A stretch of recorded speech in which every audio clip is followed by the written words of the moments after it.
Bienvenidos a nuestro canal de audiohistorias. Suscríbete y deja tu like para no perderte ninguna historia. Que disfrutes la historia. Una mujer solitaria está sentada junto a la cama de hospital de su suegra, sosteniendo su mano que se enfría, mientras los propios hijos, ocupados con sus importantes asuntos, ni siquiera llaman para saber si su madre sigue viva.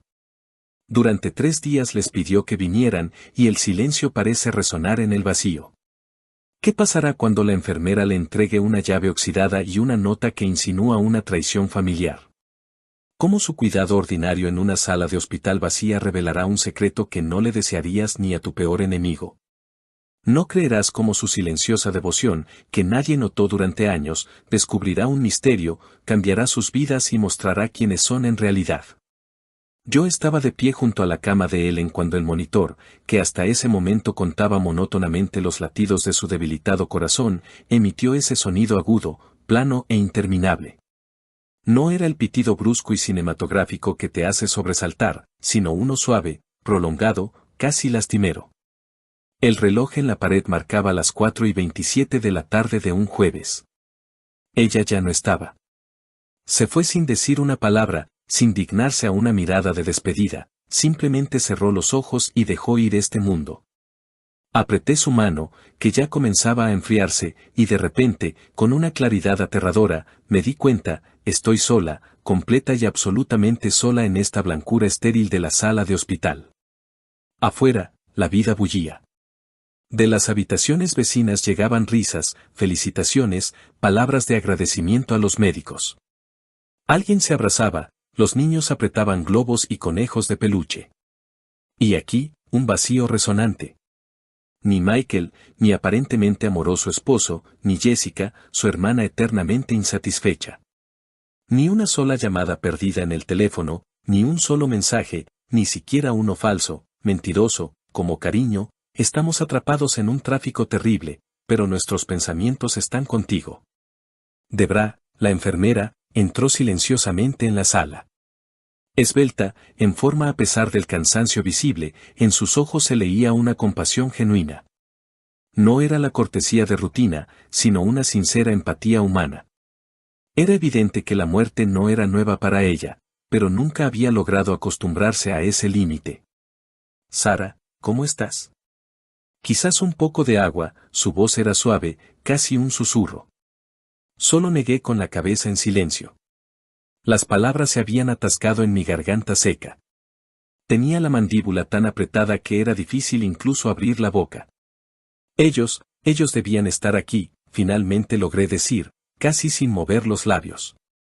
Michael y Jessica, lo prometieron, juraron que vendrían. La enfermera me miró con una comprensión tan profunda que me sentí un poco incómoda.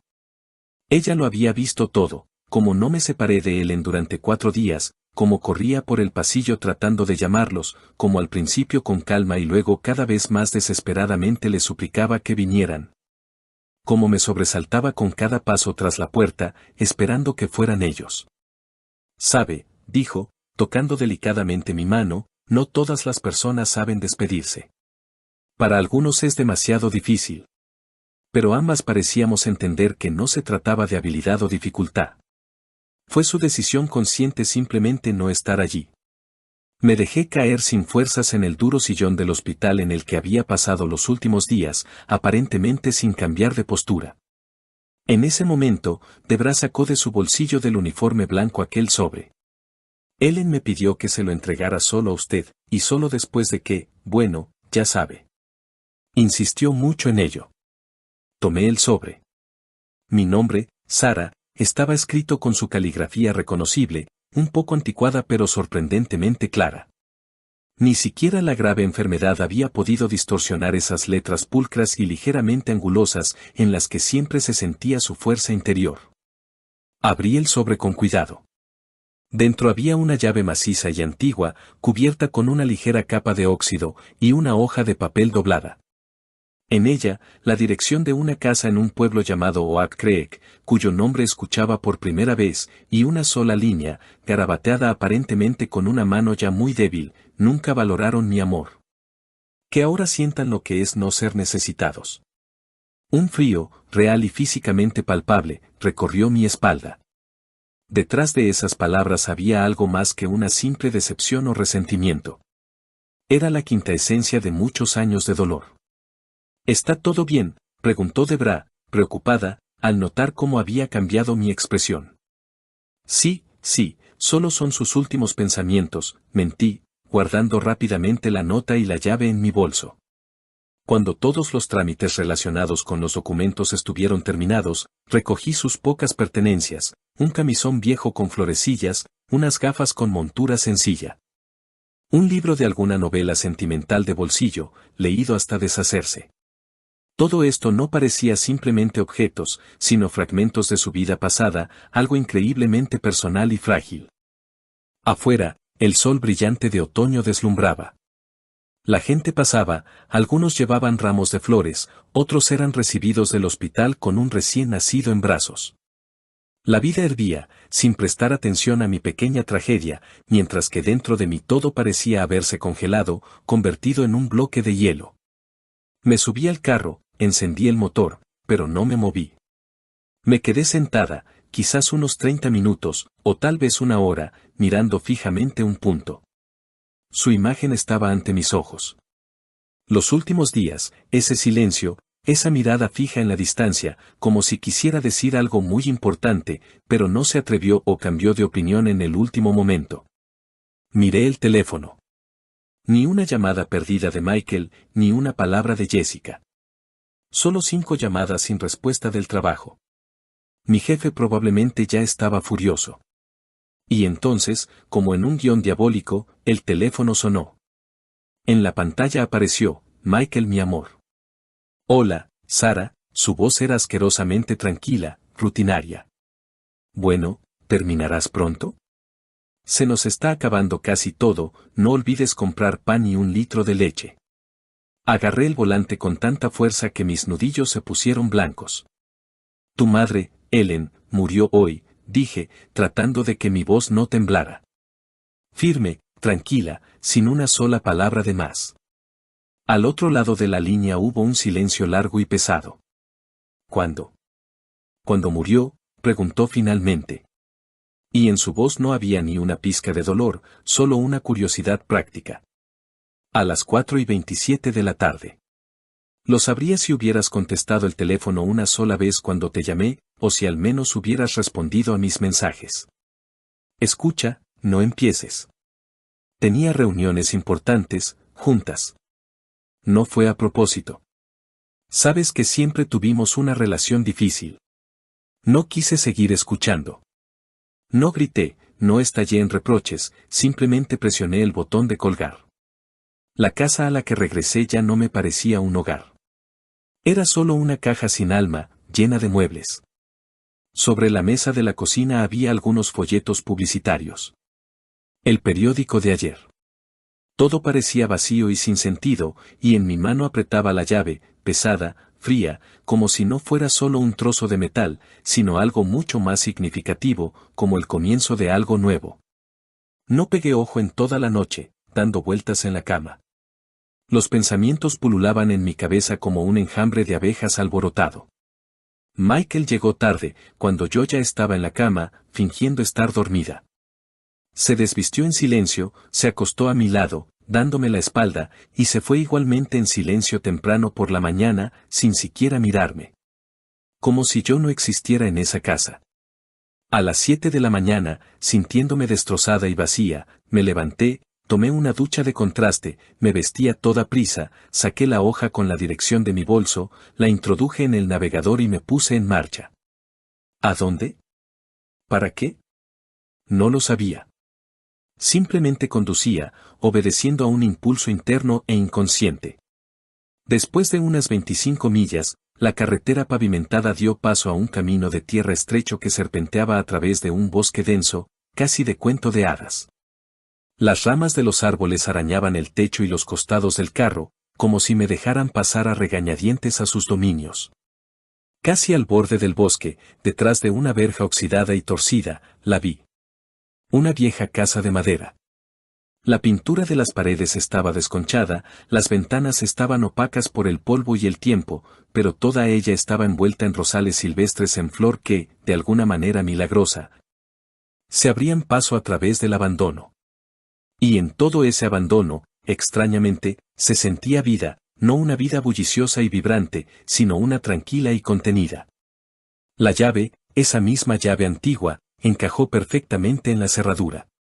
Un clic, y la puerta se abrió con un crujido, como quejándose de un largo olvido. Un olor denso y un poco acre a polvo, libros viejos, lavanda seca y algo más, vagamente familiar de una infancia lejana, me golpeó la nariz. La casa parecía dormir un sueño profundo, pero no estaba muerta. Estaba esperando. Y sobre la polvorienta mesa de la cocina, justo en el centro, había otro sobre, igual que el primero, solo que la inscripción era diferente: abrir solo después de mi muerte. Entregar a la abogada Catherine Miller. Comprendí que esta casa, perdida en el bosque, era su refugio secreto, su verdadero hogar. Y por alguna razón, me había confiado este secreto a mí, y no a sus propios hijos. Estaba sentada en una silla de madera curvada y tambaleante en la cocina de esta extraña casa olvidada por todos. El silencio era tan espeso que parecía que se podía tocar. Las motas de polvo danzaban en los rayos de sol que se filtraban a través del cristal opaco.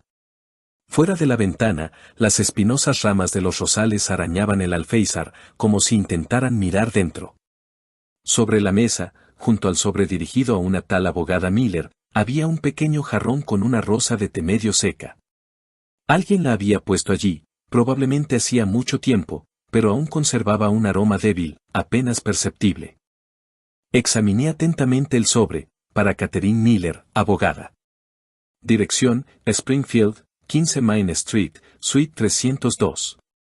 Inmediatamente busqué en internet el número de teléfono del bufete de abogados. Me temblaban ligeramente las manos mientras marcaba los números. Bufete de abogados Miller y Asociados, ¿en qué puedo ayudarle?, respondió una agradable voz femenina. Hola, mi nombre es Sarah Coleman. Ayer falleció mi suegra, Ellen Hayes. Me dejó un sobre dirigido a Catherine Miller. Al otro lado de la línea hubo un momento de silencio, y luego la voz se volvió más suave, más cálida. Sarah, esperaba su llamada. Por favor, acepte mis más sinceras condolencias. Ellen no era una persona fácil, pero era una mujer muy sabia y fuerte. ¿Podemos reunirnos mañana por la mañana? Hay una serie de asuntos que debemos discutir en persona y lo antes posible. Sí, por supuesto. ¿Necesito llevar algo? Asegúrese de traer el sobre que le dejó. Y otra cosa, Ellen insistió en que en la lectura de su última voluntad estuvieran presentes todos los que mencionó en el documento. Esto incluye a su esposo Michael y a su hermana Jessica. Me quedé en silencio, procesando lo que había oído. Escuchar sus nombres en ese contexto era extraño e incluso un poco amargo. De acuerdo, dije, tratando de ocultar mis emociones. Lo organizaré todo. Por la noche, al regresar a nuestro apartamento en la ciudad, encontré a Michael en el sofá, completamente absorto viendo un partido de fútbol. Parecía no haberse dado cuenta de mi llegada. ¿Dónde te metiste todo el día?, soltó, sin apartar la vista de la pantalla. Me quedé en la puerta de la sala, sintiendo en el bolsillo de mi abrigo la pesada llave de otra casa, de otra vida. Estuve organizando el funeral de tu madre, Michael, sola. Por mi cuenta. Ni siquiera te molestaste en preguntar si necesitaba ayuda. Él, de manera ostentosa, silenció el televisor. Bueno, no empieces de nuevo, Sarah. Sabes perfectamente la relación tensa que teníamos. Siempre fue complicado. Mañana por la mañana tenemos que estar con su abogada. Es la lectura del testamento. Tú y Jessica también deben estar presentes. Él sonrió, y esa sonrisa me pareció tan cínica, tan fuera de lugar. ¿Testamento? ¿Estás bromeando? ¿Qué ahorros podría tener, aparte de muebles viejos y, quizás, deudas de servicios públicos? La abogada dijo que Ellen lo dejó todo muy claro. Ven y lo verás y escucharás por ti mismo. Él hizo un gesto con la mano, volviendo a poner el sonido. Está bien, llamaré a Jessica, a ver de qué va esa comedia. Al día siguiente, llegamos juntos a la oficina del bufete, pero todo el camino transcurrió en un silencio total y opresivo. Jessica ya nos esperaba en la entrada, fumando nerviosamente un cigarrillo delgado. Su rostro estaba tenso e irritado. Yo llevaba un simple suéter oscuro y pantalones. Me había recogido el pelo en una coleta normal. Me sentía completamente ajena junto a ellos, con esta familia de sangre, pero no de espíritu. Subimos en silencio a la oficina. La oficina de Catherine Miller resultó ser pequeña pero muy acogedora. Muebles de madera oscura, caros pero no ostentosos. Pilas ordenadas de documentos en los estantes, una delicada orquídea en el alféizar. Detrás de un escritorio macizo estaba sentada la propia Catherine Miller, una mujer de unos 50 años, con ojos estrictos pero inteligentes y amables. Su mirada inspiraba confianza y respeto de inmediato. De alguna manera sutil, estableció al instante una atmósfera de seriedad profesional en la habitación. En la oficina ya estaban sentadas dos mujeres mayores, a quienes recordaba vagamente de viejas fotografías familiares de Ellen. Creo que eran sus viejas amigas, la tía Rose y la tía Clyde. Gracias por haber podido venir, comenzó Catherine Miller cuando todos nos sentamos. Colaboré con Ellen Hayes durante más de 15 años. Poco antes de su fallecimiento, hizo cambios significativos en su testamento. Todo aquí está redactado en estricta conformidad con la ley, notariado y tiene plena validez jurídica. Michael bostezó de manera ostentosa. Jessica puso los ojos en blanco de forma teatral. «Podemos ir al grano, por favor», siseó entre dientes. La abogada se puso unas gafas de montura fina y abrió una pesada carpeta con documentos. «Bien, a su hijo, Michael Hayes, Ellen le deja». Catherine hizo una pequeña pausa, mirando atentamente a Michael. «Su perdón. Cito textualmente, no te mereces ni un centavo de mi parte, ni un solo buen pensamiento, pero te perdono no por ti, sino por mi propia paz mental, para irme sin esa carga». En la oficina se hizo un silencio sepulcral, solo roto por el suave susurro de los papeles en manos de la abogada. Michael se inclinó un poco hacia adelante, su rostro se enrojeció. «Esto es una especie de broma estúpida», exclamó. «Todo está registrado oficialmente y tiene validez legal», respondió Catherine con calma pero con firmeza. «A su hija, Jessica Hayes», continuó, pasando la página, «Ellen le deja su anillo de bodas. Cito, una vez lo deseaste mucho, incluso cuando mi David todavía vivía. Pues bien, tómalo, que te recuerde cada día que las promesas hechas deben cumplirse, y no solo exigir cosas para ti misma». Jessica palideció bruscamente, sus labios se apretaron en una línea fina y furiosa. Miraba fijamente un punto en silencio. A mis fieles amigas, Rosemary Stevens y Clyde Peterson, la abogada sonrió cálidamente a las mujeres mayores. Ellen les lega $50,000 a cada una y expresa su profunda gratitud por su sincera amistad, cuidado y apoyo en los últimos y más difíciles meses de su vida. Las amigas se miraron. Una de ellas, la tía Rose, sacó un pañuelo de su bolso y se secó los ojos. Y a Sarah Coleman, Catherine Miller levantó la vista y me miró directamente. «Se le transfiere todo el resto de su patrimonio. Esto incluye la casa de campo con terreno en Oak Creek, todas las cuentas bancarias y depósitos, los pagos de seguros, así como todos los objetos personales que se encuentran en el apartamento y en la casa». Parecía que en ese momento se había acabado todo el aire en la oficina. «Esto es una tontería. Un absurdo», fue la primera en explotar Jessica, levantándose de un salto. Ella apenas la conocía. «¿Quién es Sara para ella, para recibirlo todo?» «Soy su nuera, Jessica», respondí, tratando de hablar con la mayor calma posible, aunque mi corazón latía como un loco. Y, al parecer, la única persona que estuvo a su lado hasta el final. Michael también se levantó de un salto. Su rostro se contorsionó de rabia. «Vamos a impugnar esto». Mi madre no estaba en su sano juicio. No entendía lo que hacía. Sara simplemente la manipuló. Catherine Miller, con calma, sin levantar la voz, sacó otro documento de la carpeta. Ellen Aye se sometió a una evaluación psiquiátrica completa una semana antes de realizar los cambios en el testamento. Aquí está el informe del comité de médicos. Fue declarada totalmente capaz, en su sano juicio y con memoria firme. Y además, añadió, dejó un mensaje en video en el que explica detalladamente los motivos de su decisión. Si es necesario, esta grabación se presentará ante el tribunal. Michael se dejó caer lentamente en la silla, como si le hubieran sacado todo el aire. Miraba al suelo, sin decir una palabra.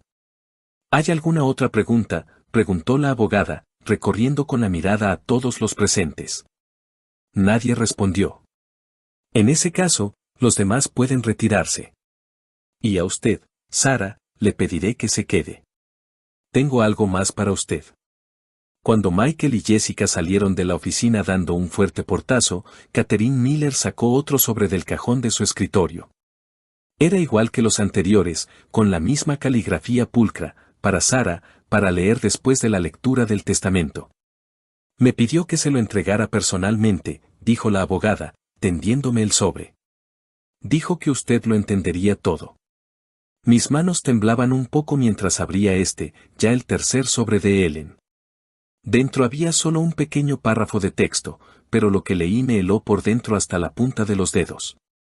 Sarah, mi querida niña, no los perdones a ninguno de ellos, nunca. Que te lo pidan, que se humillen, que se arrastren de rodillas, y tú guardas silencio. Simplemente sonríe con tu sonrisa más amable y vete. No dejes que olviden lo que cuesta la traición. Doblé lentamente la hoja y la guardé en mi bolso. Catherine Miller me miraba atentamente, con una profunda compasión. Ella la eligió no por casualidad, Sarah, dijo en voz baja. No solo como su heredera, sino también como su última esperanza, su fuerza, su voz que debía ser escuchada. Al salir a la calle, vi a Michael. Estaba junto a su carro, apretando los puños con tanta fuerza que se oía el crujido. Jessica ya no estaba. Al parecer, se había ido sin esperarlo.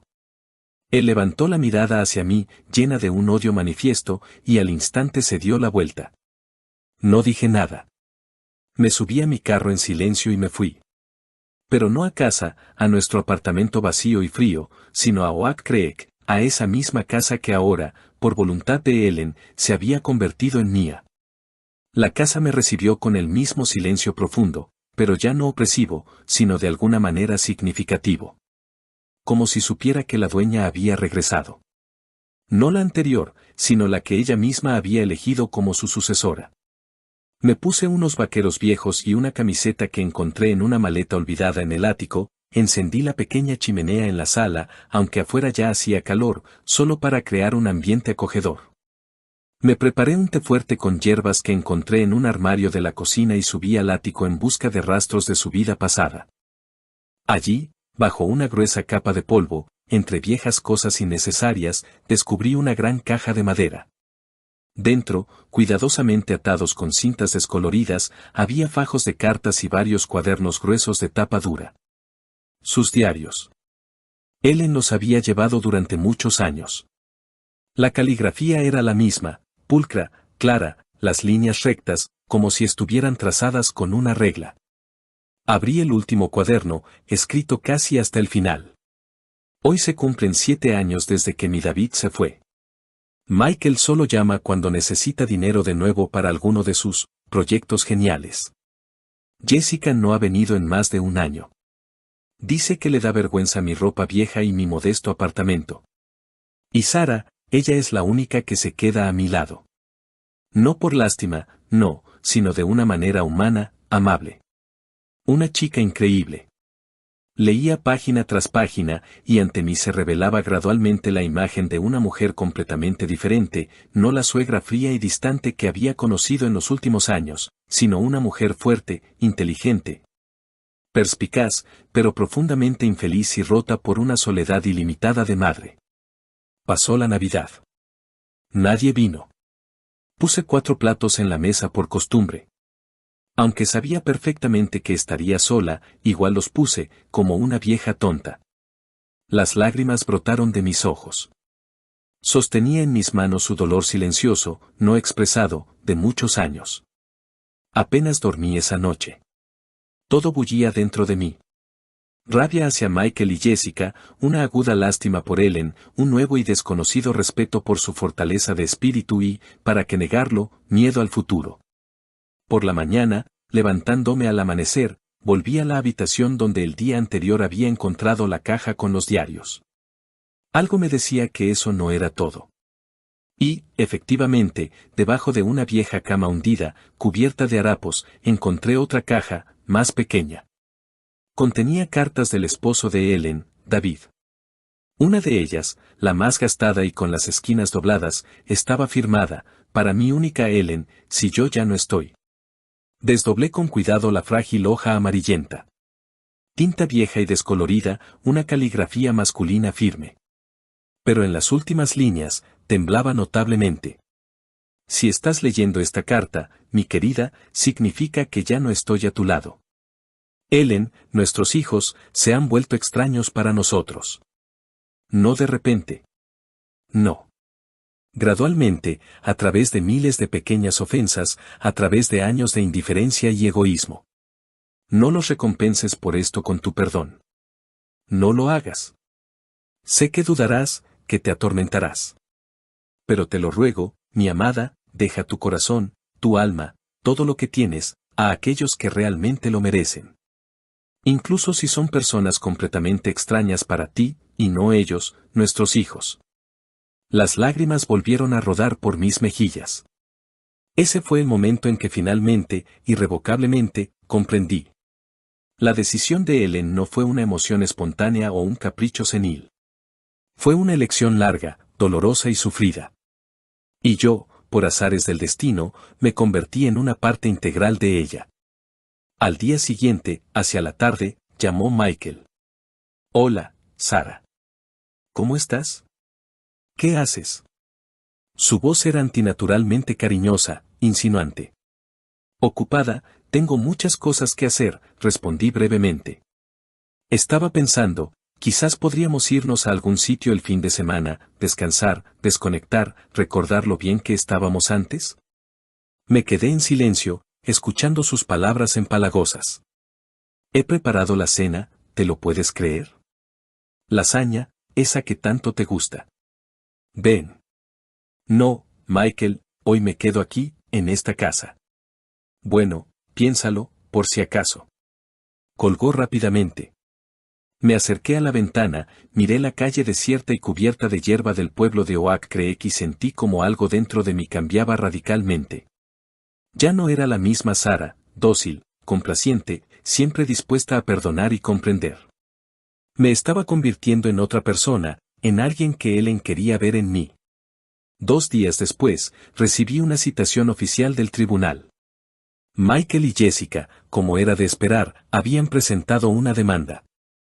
Impugnaban oficialmente el testamento, alegando que Ellen se encontraba en un estado mental inadecuado y bajo mi perniciosa influencia y presión. Casi pude oír su sonrisa desde el más allá. Todo iba exactamente como ella lo había previsto. Llamé inmediatamente a Catherine Miller. La voz de la abogada era tranquila y segura. No se preocupe, Sara, lo hemos previsto todo. Ellen era una mujer muy previsora. No solo tenemos el informe de la evaluación psiquiátrica, fechado apenas una semana antes de los cambios en el testamento, sino también grabaciones de audio. ¿Qué grabaciones de audio?, me sorprendí. Ella misma me lo pidió. Grababa sus pensamientos, comentarios sobre lo que sucedía, algunos diálogos con ellos, todo con fechas y horas exactas. 2 días después, estábamos sentadas en su oficina escuchando esas grabaciones.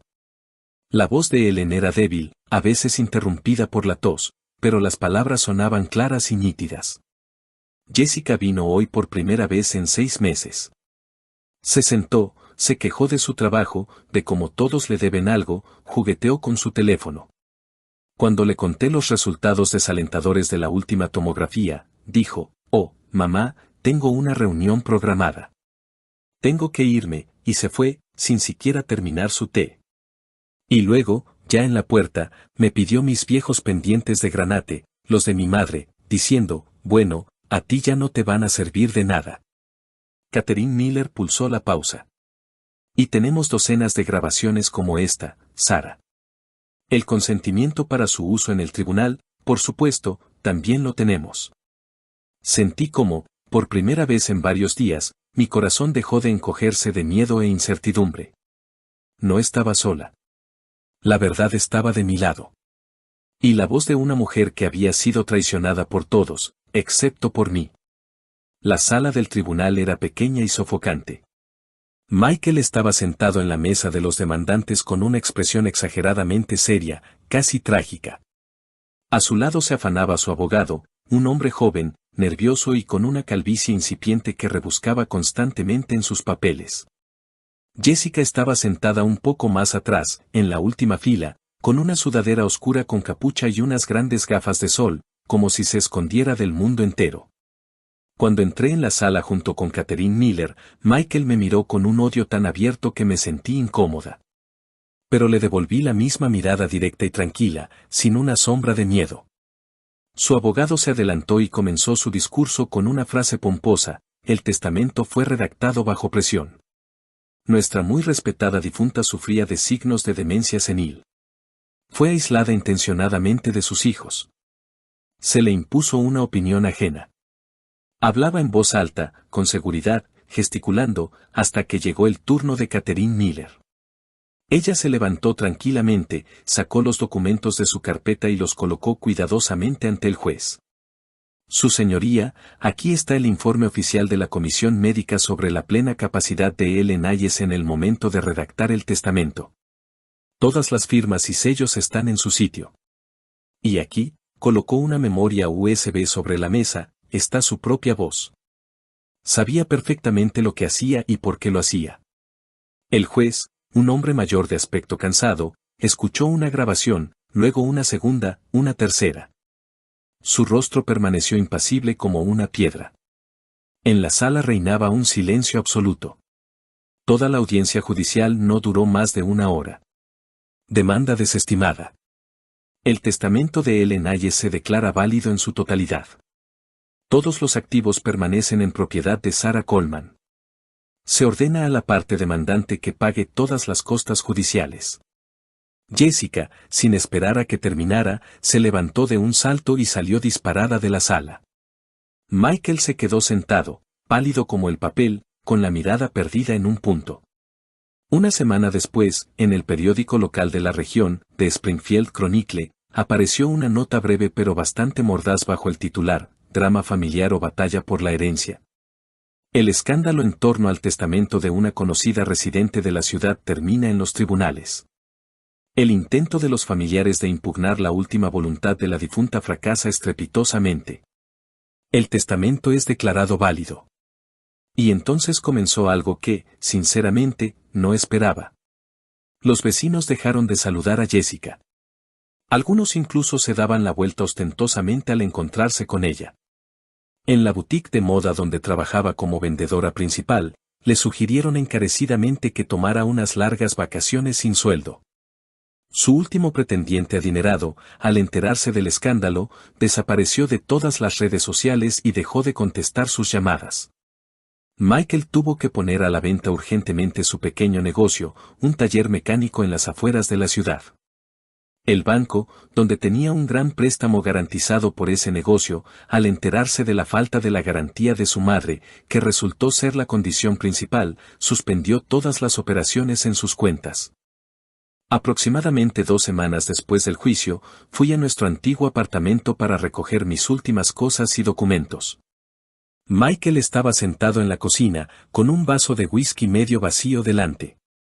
¿Y bien? Contenta, siseó entre dientes, sin mirarme. Conseguiste lo que querías. Incluso muerta, mi madre está de tu lado y nos ha destruido a los dos. Puse en silencio una caja de cartón vacía sobre la mesa. Tu madre, Michael, lo decidió todo ella sola. Yo no tengo nada que ver. Solo no me interpuse en su camino. Él se levantó lentamente, se acercó a mí casi pegándose. Olía a alcohol y a una desesperación rancia. ¿Crees que has ganado? Simplemente interpretaste muy hábilmente el papel de la víctima desdichada y ofendida. Sabías que era débil, que se aferraba a cualquiera que le mostrara una pizca de atención. Yo no interpreté nada, Michael, le interrumpí con calma. ¿Y tú? ¿Tú mismo elegiste en quién convertirte para ella? ¿Y para mí también? Lo rodeé, subí al dormitorio, recogí rápidamente los documentos que quedaban, algunas pequeñas cosas que me eran queridas. Al salir, ya en el vestíbulo, dejé la llave de ese apartamento en el estante junto al espejo. Voy a vivir en la casa de Ellen en Oak Creek. Ese es mi hogar ahora. Y a ti, buena suerte. Mis abogados se pondrán en contacto con los tuyos más tarde sobre la división de los bienes gananciales, que, por cierto, apenas tenemos. Su rostro se contorsionó de rabia e incomprensión. No podía entender cómo yo, siempre tan callada y complaciente, de repente me había vuelto tan fuerte, fría y decidida. Y yo, simplemente por primera vez en muchos años, me sentí dueña de mi propia vida. Ya no era una extraña. La casa de Ellen en Oak Creek se convirtió en mi verdadero refugio, mi fortaleza. Cada noche, encendía la luz en todas las habitaciones donde antes solo reinaban la oscuridad, el polvo y el abandono.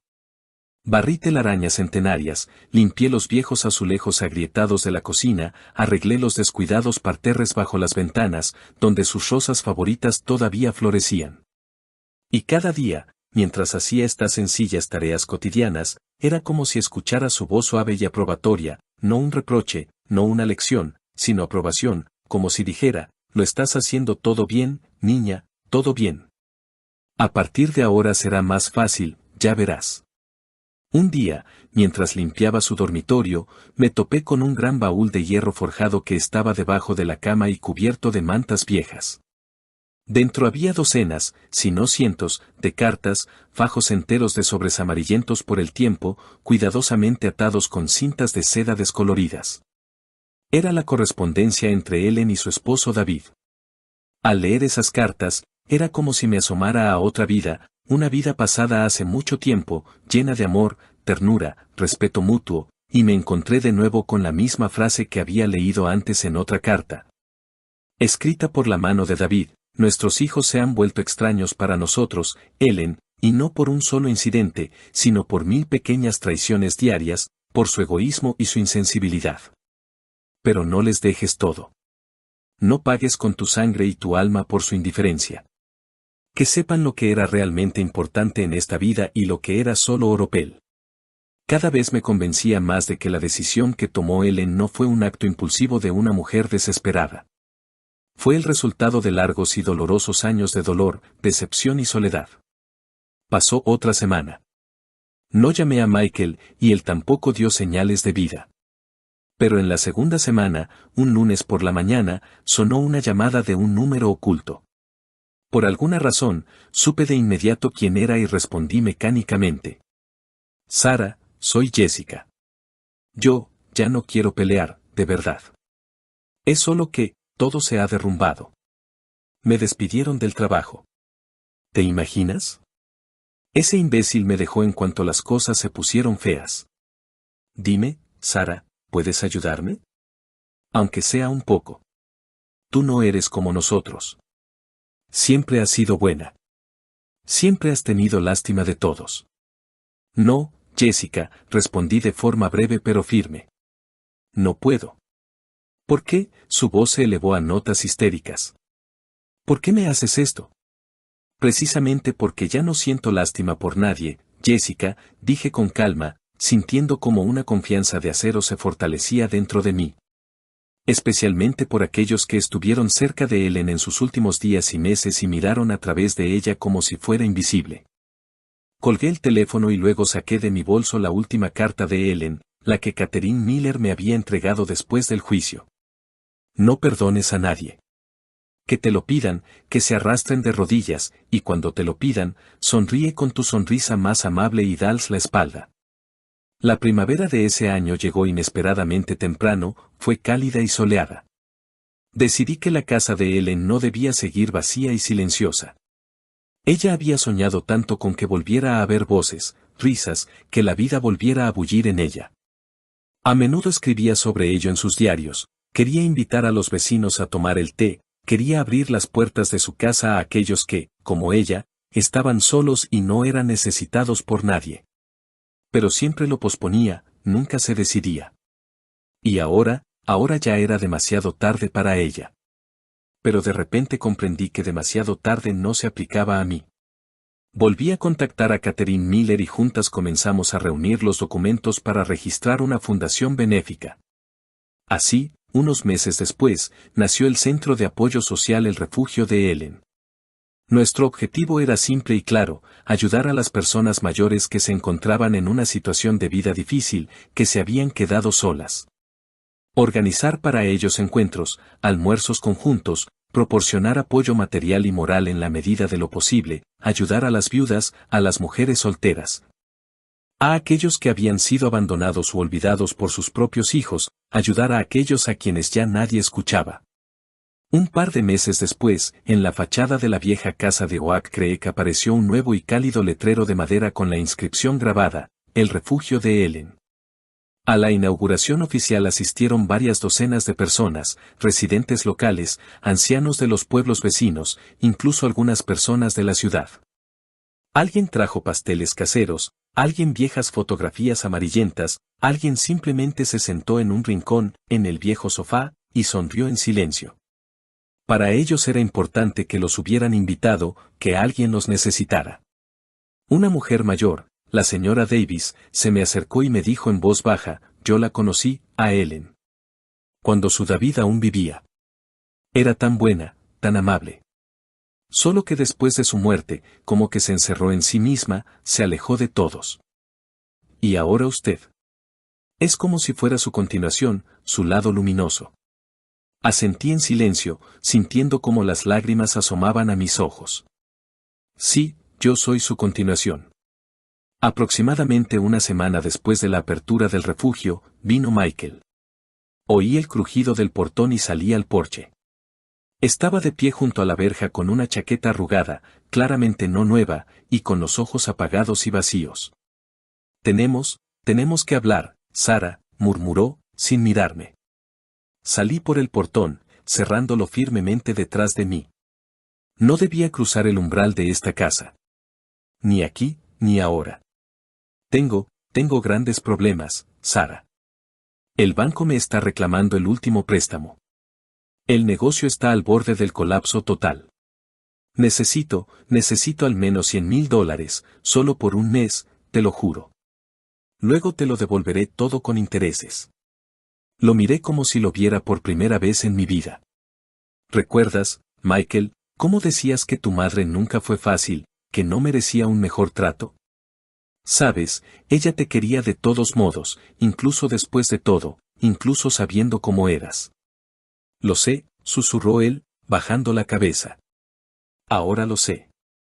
Pero ahora estoy aquí, y no voy a salvar a quienes la ahogaron en lágrimas y soledad durante años. Me di la vuelta y caminé de regreso a la casa, sin mirar atrás. Y como para confirmar mis palabras, detrás de mí crujió silenciosamente una vieja tabla del porche. Ellen lo había aprobado. Pasó medio año. El centro El Refugio de Ellen vivía su propia vida intensa.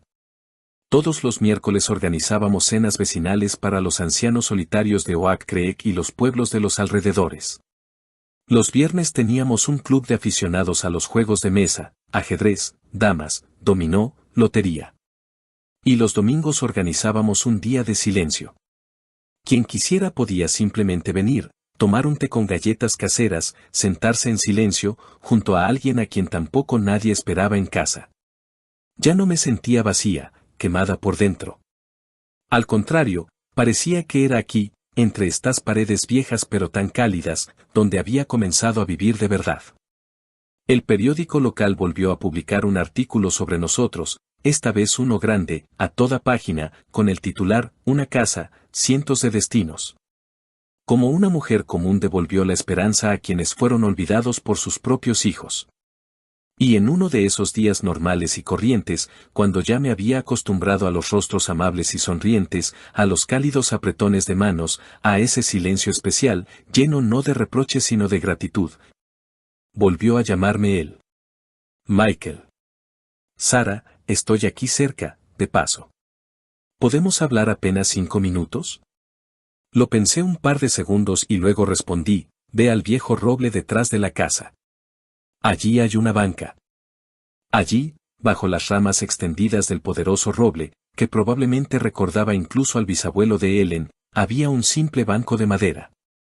Me senté y él se sentó a mi lado. Estuvimos en silencio durante un largo rato. Se veía diferente, había adelgazado mucho, su rostro estaba demacrado, cansado, con ojeras oscuras bajo los ojos. «Sabes», comenzó el primero, jugueteando nerviosamente con un paquete de cigarrillos. «He intentado arreglarlo todo, recuperarlo todo, demostrar a todos, y en primer lugar a mí mismo, que he cambiado. Incluso fui a la iglesia a confesarme con un sacerdote, me apunté a un psicólogo. Cada uno cree en lo que cree, como se dice. Pero todo vuelve a ti, a que tú no te rendiste, y yo sí me rendí». Yo guardaba silencio, mirando las copas de los árboles que susurraban suavemente con el viento. Intenté abrir otra empresa, continuó con una voz baja y sin vida, con un socio. Parecía que lo habíamos calculado todo, que todo iba a salir bien, pero nos estafaron con las compras, nos tendieron una trampa a lo grande. Todo se derrumbó en un día. Ahora supongo que solo me queda ser taxista. Buena suerte, Michael, dije tan brevemente como la vez anterior. Él me miró con una mirada larga, como estudiándome. ¿Y tú? Te has vuelto completamente diferente, Sara, más dura, más fría. No, Michael, no me he vuelto más dura. Simplemente he dejado de ser conveniente para todos. Él suspiró pesadamente, se levantó del banco. Dime una cosa, Sara. ¿Tú me has perdonado? Lo miré directamente a los ojos, con calma, sin rabia, sin odio. ¿Y tú alguna vez me pediste perdón, Michael, de verdad? No respondió nada, se dio la vuelta en silencio y se fue caminando hacia la carretera. Y yo sabía que nunca más volvería aquí. Sobre Jessica, me enteré por casualidad a través de una de nuestras beneficiarias del refugio. Que trabajaba, decían, en algún restaurante de carretera abierto 24 horas, lavando platos, que siempre andaba en silencio, sin saludar ni hablar con nadie. Que se sentaba en un rincón durante la pausa para comer y miraba fijamente la pantalla de un teléfono viejo. No sentí ni alegría, ni regocijo, ni siquiera compasión. Simplemente lo dejé ir. En otoño, en octubre, se cumplió exactamente un año de la muerte de Ellen. Organizamos una velada en su memoria en el refugio, colgamos en la pared de la sala su gran fotografía, esa en la que está joven, hermosa, riendo, cogida del brazo de su David. Todos nuestros invitados, los ancianos y los voluntarios, encendieron velas conmemorativas. Di un discurso breve, pero creo que muy sincero. Cuando llegué por primera vez a esta casa, estaba llena de un silencio opresivo y un dolor rancio. Ahora en ella resuenan risas, conversaciones, la vida vuelve a bullir. Ellen soñaba con esto. Creía en la bondad, en la justicia, en la humanidad. Pero lo más importante que nos dejó a todos es la fuerza para elegir a quienes nos eligen y la fuerza para dejar ir a quienes se fueron de nuestra vida hace mucho tiempo. Pero que por costumbre todavía se sientan en nuestra cabeza, envenenando nuestros pensamientos y sentimientos. Esa noche, por primera vez en mucho tiempo, sentí una increíble sensación de plenitud, como si todo lo que tenía que suceder, hubiera sucedido. Todo encajó en su lugar. Y en invierno, inesperadamente, me escribió la editora de una importante editorial de la capital, Sara, he oído hablar mucho de su centro, el refugio de Ellen. Su historia es muy fuerte, muy conmovedora. Tal vez podría escribir un libro, la gente debería saberlo. Y lo escribí. No por la fama, no por el dinero, sino por Ellen, por aquellos que, como ella en su día, se quedaron solos con su desgracia. El libro se publicó con el título El testamento de mi segunda madre. En la presentación, que tuvo lugar en una pequeña pero muy acogedora librería en el centro de la ciudad, dije una frase simple pero muy importante para mí: pueden traicionarnos, pueden ofendernos, pisotearnos, olvidarnos. Pero si en nuestra alma queda al menos una pequeña gota de amor y fe en un futuro mejor, no solo podemos sobrevivir, sino, si tenemos mucha suerte, construir sobre esas ruinas algo mucho más grande, luminoso y real. Ahora, en la sala del refugio de Ellen, cuelgan 3 fotografías, Ellen, su esposo David, y nuestra gran foto de grupo. Yo, Catherine Miller, y todos nuestros voluntarios, las personas que Ellen nunca conoció en vida, pero que ahora, cada día, continúan su obra, dando calor y esperanza a quienes tanto lo necesitan. A menudo me acerco a ese viejo roble detrás de la casa, me siento en el banco, observo cómo el viento mece sus poderosas ramas, y susurro en voz baja, ¿no fuiste olvidada, Ellen? ¿Oyes? No lo fuiste. Y yo tampoco lo he sido más.